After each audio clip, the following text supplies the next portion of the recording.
Jesus, may we learn your ways of responding to problems so that we may serve you more faithfully and bring about your kingdom for your name's sake. Amen. Welcome again to my prayer place. I chose to come and record in here. Collaboration is quite a buzzword these days. I think we got to the point where we realise that we just can't do everything on our own. We need to collaborate with others. People need to work together to share ideas, to share abilities and perspectives. It's silly for lots of individuals to work on the same problem independently. It's so much better when we work together. We become more effective when we collaborate. But I was interested that John, in his account of the feeding of the 5,000, doesn't mention the collaboration of Jesus and his disciples in feeding the crowd. The three other accounts in the other Gospels make quite a point of Jesus giving the bread to his disciples, who gave it to the people.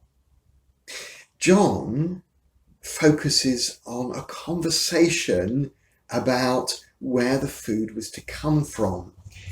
Jesus said to Philip, "Where are we to buy bread for these people to eat?" An interesting question. Where are we to buy bread? Really, where is the food to come from? Philip tells Jesus how much the food would cost. 6 months' wages would not buy enough bread for each of them to get a little. Okay, interesting, a good logical, analytical reply. But it's not quite what Jesus asked, is it? Philip, though, has given us a measure of the immensity of the problem. And that's really what the human brain is brilliant at. Understanding, analysing and coming up with solutions. And that is important, so important. But in the life of faith, we also need a different approach. Andrew is next. There is a boy here who has 5 barley loaves and 2 fish, but what are they amongst so many people? Again, not quite an answer to Jesus' question, but it is a vital step of faith, a creative and intuitive response tempered by realism.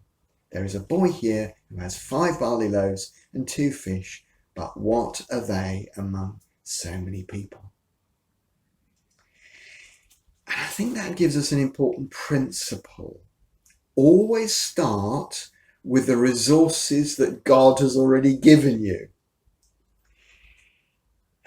And it was a small beginning. Whew, yeah.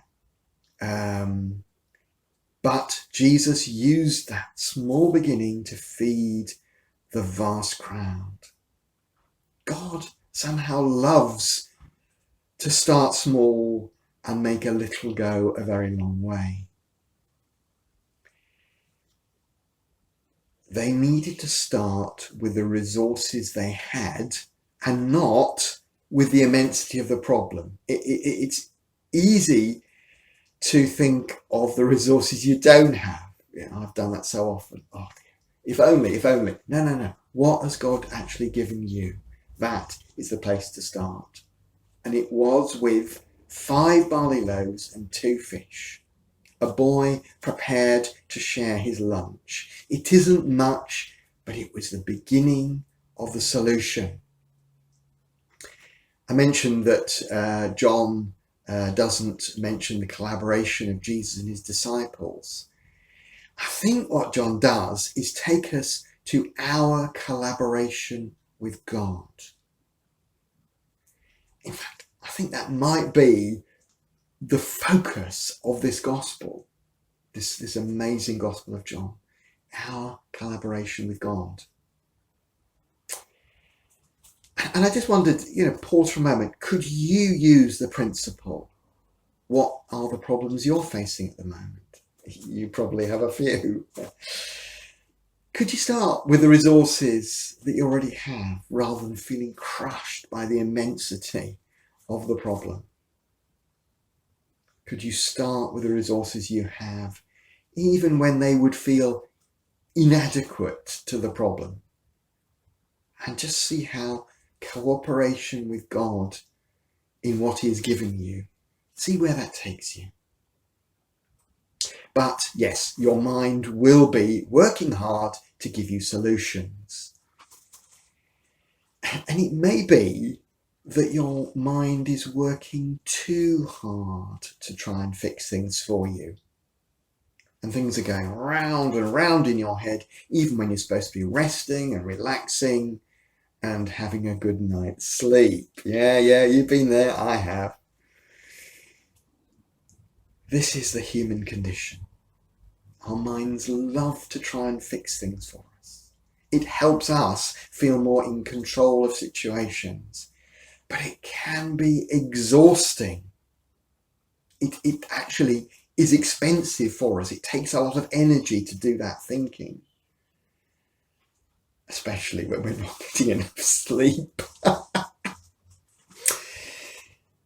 From early days in the life of the church, Christians have come up with a solution to a racing mind and wandering thoughts when they have wanted to be still in prayer. The solution is simple, but it does take a bit of practice. I've been doing it for a bit over 3 years now, and I have to say it took a while for me to notice the benefits. So when you want to be still with God, if you want to be still with God, what you can do is this: choose a prayer word and repeat it in your head a few times as you start to pray. And then very gently, without judging yourself or condemning yourself, just very gently coming back to saying the prayer word in your head whenever you notice that you've drifted off into a daydream or you're planning the menu for next week or something, whatever it is. Just come back to your prayer word. The original suggestion was to use the name Jesus, and I find that fits very well. It's 2 syllables, which I can fit in very well with my breathing. So G, breathe in, sus, breathe out. Jesus. And I sit there and I'm off planning the next sermon, and I come back, Jesus, Jesus. Or you can use a different prayer word, I often do. Or a couple of small words, whatever works for you. Wandering thoughts and daydreams are completely natural. Don't fight them. That's the worst thing you can do. Just go with them and then gently come back to your prayer word, because they are part of your prayer. I'm learning. To find stillness, it is so useful to have that focus to come back to. And what better focus could we have than Jesus himself? It's not a magical cure-all, but it has helped me. And I think it's a way of collaborating more with God, allowing God to pray in me rather than me having to set the agenda for prayer all the time. All ways of prayer are important and vital. Pray as you can. Carry on praying as you can. But over the years, the church has both valued and then rather lost touch with the importance of this sort of stillness prayer. Just being quiet with God without words or thoughts or images. And I'm finding it powerful. Later in the passage, Jesus realized the crowd wanted to make him king. Now, I'm sure Jesus knew that this was not God's way. I think it would still have been a powerful temptation for him. Who could turn down people wanting to make you king? In difficult moments, like the Garden of Gethsemane, Jesus often wanted his disciples with him, but not this time. He withdraws from everyone to be alone on the mountain. And meeting God on the mountains is deeply significant through the Bible. He's meeting God on the mountain like Moses and Elijah. And I feel sure that he was using this time for silent prayer, like Elijah's still small voice. Being there with God as the threat and temptation of the crowd sort of rose up within him until he could finally let it all go into the hands of God. As you can tell, this way of praying is becoming deeply important to me. I don't know, it sort of helps me keep right with God, and it seems to lay the right foundations when I then go on to pray by reading the Bible and by praying for individuals. So, Jesus calls us to collaboration, to work with God, to allow God to work in us and through us. A deep collaboration with God. To do this, we may need to learn a bit more about responding in God's ways rather than our own instinctive ways. Thinking things through, by all means, but always being on the alert for a more creative and intuitive response, but always tempered by realism. And starting with the resources that God has given you already and seeing where they take you first.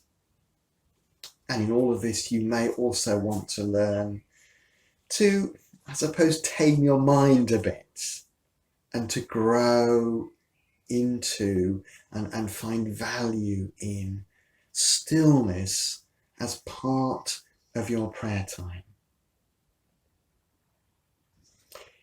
So may we learn to cooperate more deeply with God for his glory and for the growth and flourishing of his kingdom.